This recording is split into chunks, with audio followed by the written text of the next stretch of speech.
Good morning, ladies and gentlemen. We have a lot of work lined up for us today. But first things first, I want to talk about our sponsor for this episode, Inergy.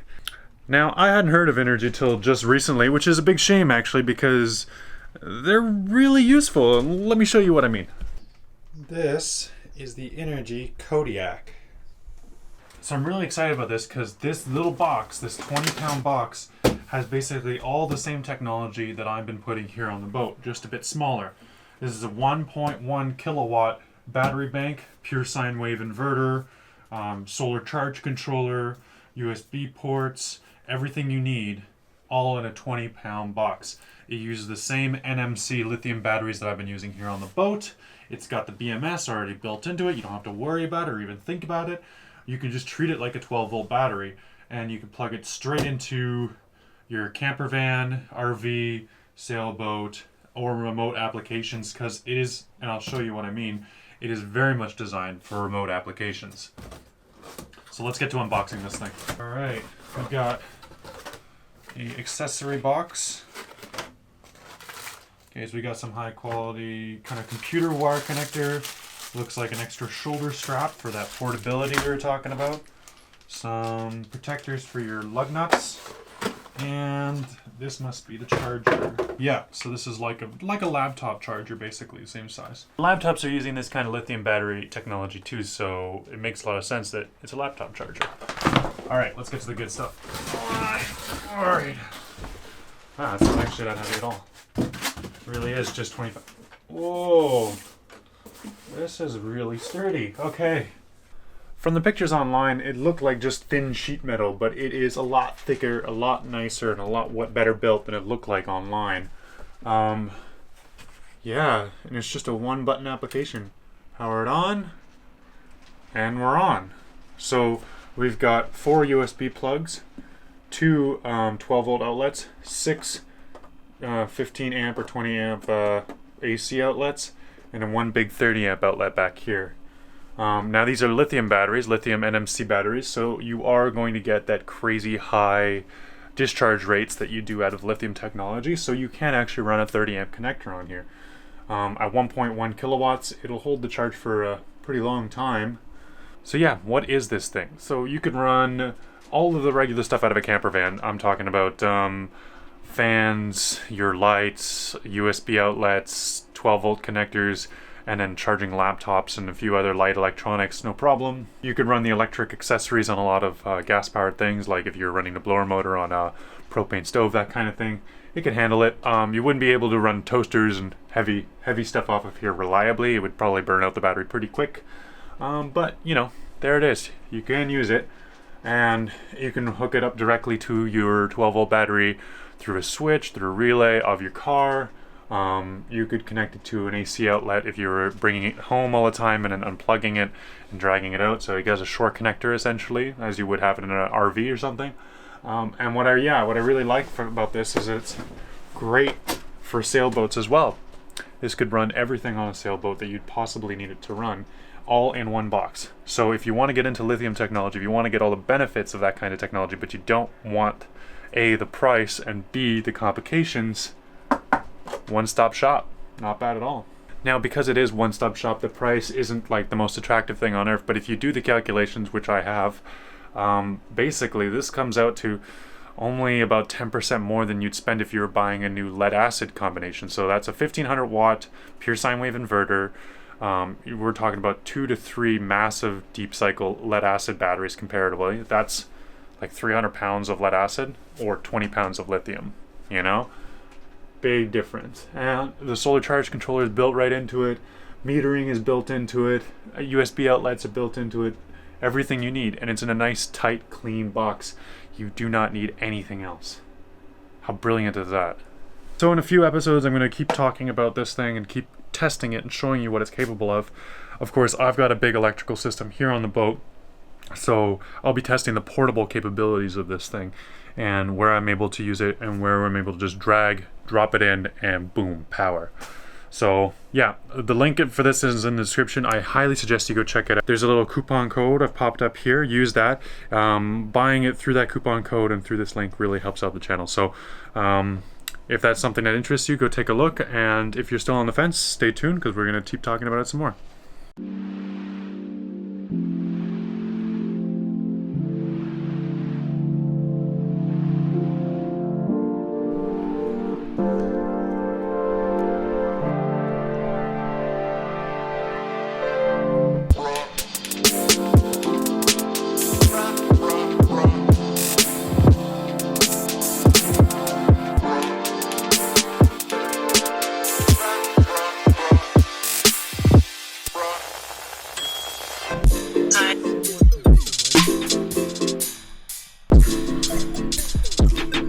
Well, somewhat predictably, they were calling for really warm weather today, and so I dragged the dinghy up on the boat last night to dry it out, to do the patchwork. And of course, this is now the coldest day we've had in months, and it actually fucking snowed a few minutes ago.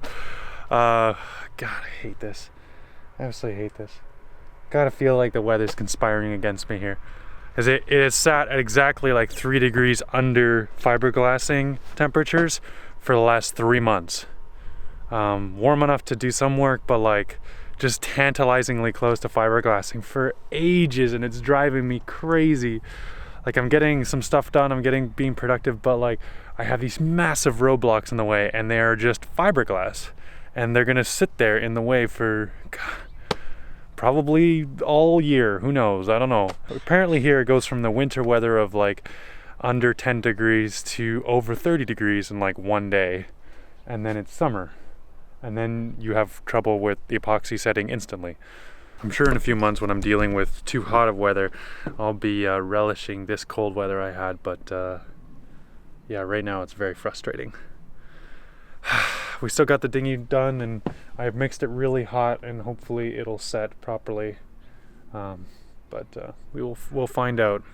It's not the end of the dinghy project. We've still got to ferret, sand it, put the bash guard on, and then put all the new hardware I put into it on.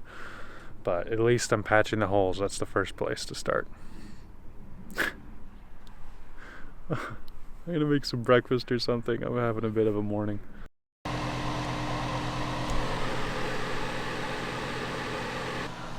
Well, to lift my spirits, I thought I'd partake in the forbidden fruit of off-grid living, electric heat.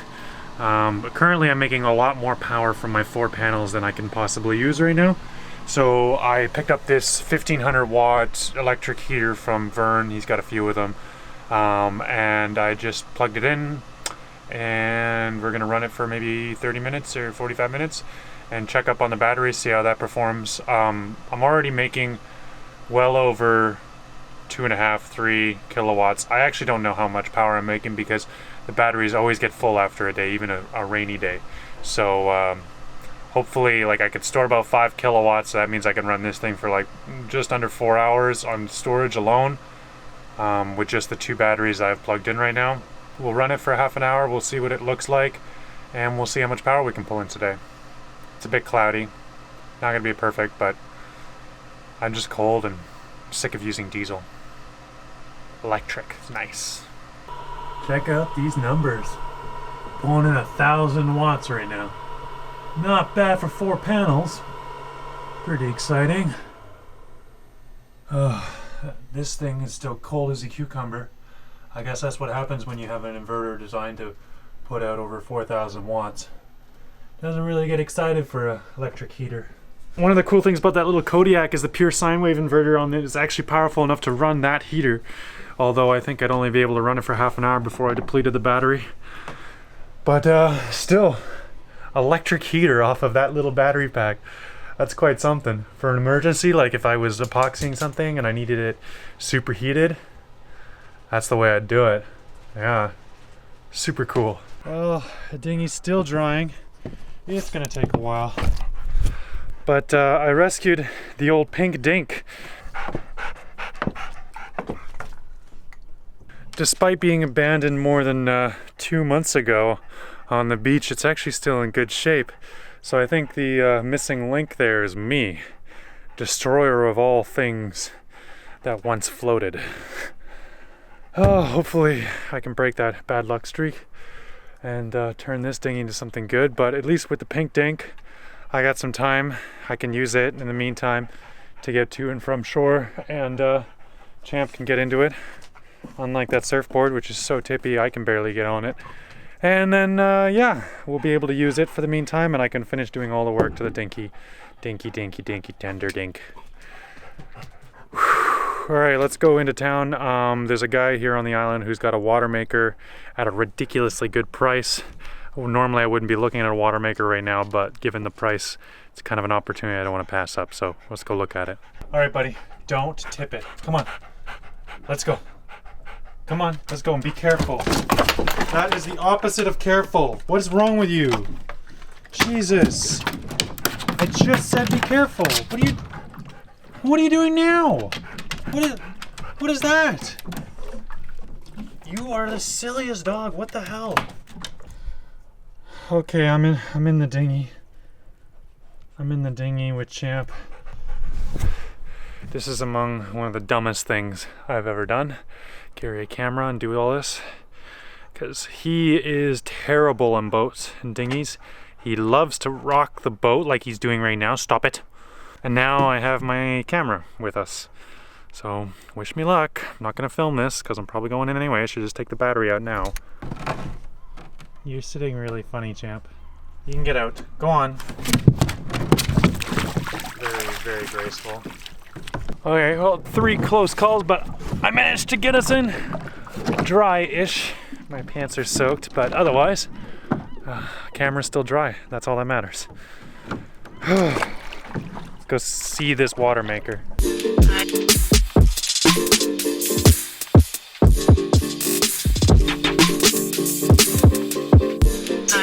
Yep.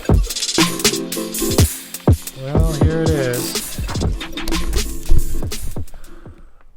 All right, I didn't exactly have the money for it, but had $1,000 for a water maker. You kind of have to move on it, especially one that's in new old stock condition. It's only been in storage for a few years and has never been installed before. This is only a 4-gallon per hour water maker system, which for a lot of people isn't ideal because they're running generators. But in my case, when I have solar power coming in all day and I have massive batteries to run it, I can run this day and night, and it's such a low draw that I will hardly notice it.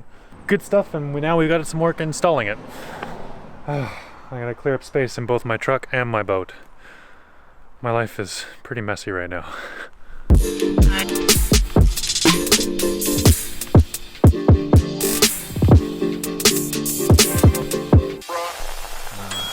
you go. All right, so to kill 2 birds with 1 stone. First of all, we'll talk about the water maker in a bit, but for now, I'm gonna kill 2 birds with 1 stone and prove to you just how tech-friendly this thing is, and also give Mike some power aboard his caboose because he's got no power to do his construction project. Now, Mike, you're completely tech illiterate. Is that safe in saying? I'm a troglodyte. Troglodyte, as he always says. So this is going to go show that this is your fix-all power solution if you know nothing about technology but want to profit off of it. So this has got all the same tech that I've got on my boat. Pure sine wave converter, solar charge controller, and lithium NMC batteries. Everything that I've got without knowing any of the things I had to study and learn. You can just get it out of one box. And here's a little panel to go with it. This is the Predator 50. Wow, look how thin that is. Yeah. And it's like it's printed on the metal, or wow. It's like laid on metal, and then there's like a epoxy coating or something. It's really there's no glass covering it? No, it's slightly flexible, but I wouldn't push that. We'll just bolt it on the roof. Yeah, you could just bolt it, zip tie it, whatever, awesome. you know. Yeah. And the actual connections are actually built into one of these stubby feet right there. Wait. Isn't that clever, eh? Yeah. All right, let's give it a try. Let's give it a shot. Yeah. Everything that this thing does is controlled with 1 button. There you go. You're done. It is now running. All of these are now live. And there's your settings. It's burning 9 or 10 watts, just running the fan and a couple other things like the inverter running in background. And tells you your voltage. Now these is a 3-cell parallel, a 3-cell in series, so the 12.3 is actually a full battery. So just look at this for your battery telling, because the voltage is going to be a bit different than regular lead acid. 20 pounds. Yeah, it's not that heavy and it's very portable. Yeah, I like that. Let's see if it'll run that. That's probably the biggest thing you could run. Yeah, this if it runs this, it'll run any tool I got. That's awesome. Let's put it under some power. Yeah. Pressure. Excellent. I love it. Pure sine wave inverter in there. It's a bit more efficient than modified sine wave, and it will run this at the max. That's 1600 watts. Yeah. Continuous draw. Wow. And that's what you get. All right. So now you got to do a lot of work. Okay. Make it work. Make it work. All right, the Kodiak Energy's in good hands. All right, I'm gonna head back to the boat and get back to work. Okay, let's look at the power today. Just out of curiosity, we made 3.8 kilowatts today, kilowatt hours. It's kind of important because today was the first time I had that electric heater going for part of the day. Good chunk of the day, actually. I think I ran that thing for like, I don't know, 5 hours, 4 hours. But yeah, ate up a lot of the power, so I was actually able to see how much power my solar panels can actually make. So that's 4 panels, almost 1 kilowatt each, and it's still kind of wintry, and it was really cloud cover today. So that's pretty good news, because so it looks like 20 panels is 20 kilowatts on a fairly sunny day, and that's good news to me because that adds quite a few hours of electric motoring. So yeah, I'm going to spend the evening tonight just researching more about how to install and use that water maker. It's fairly generic and the parts are fairly interchangeable, but it is very, very small, and it's 12 volt powered, which is really exciting to me. I am kind of excited about how small it is because it really doesn't take up a lot of space. And I know it doesn't produce all that much water, but I can run it for 8 hours straight, no problem. And 32 gallons is a lot of water, so I figure as long as I'm in pretty good ports, I can pretty much just make water like here in Degnan Bay, where the water's quite clean. I can make fresh water anytime I want. So all I gotta do is work on that install, which means I gotta do some research tonight, and I'll be reading all night. That's it from me, guys. Good night.